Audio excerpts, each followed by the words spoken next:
Rolling? Rolling? Sanina sa sabi. Sige. Yeah. Sir, ano yung final po ninyo Sige, po? I'll bring it. I'll put the briefer first.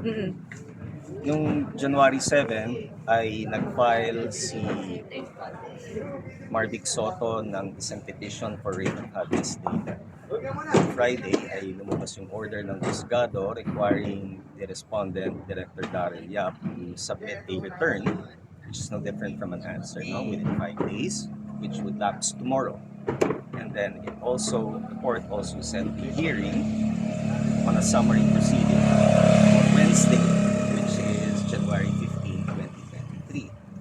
Now, 2 days after the filing of that petition, nagsampas sila ng 19 counts of cyber libel labang kay Director Darrell Yap. Last Friday, we entered our appearance as counsel and then we asked for an immediate issuance of a gag order.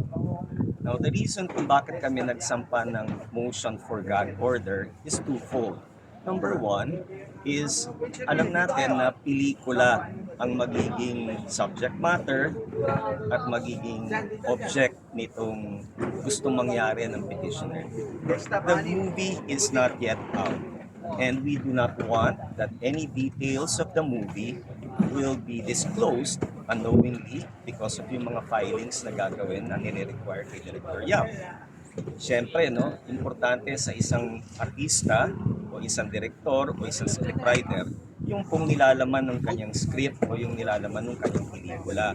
Hindi ito pwede na basta lamang na mabubunyag dahil masisira yung gawa niya, posible na maapektuhan o magkaroon ng impluensya doon sa pananaw ng publiko doon sa kanyang pelikula.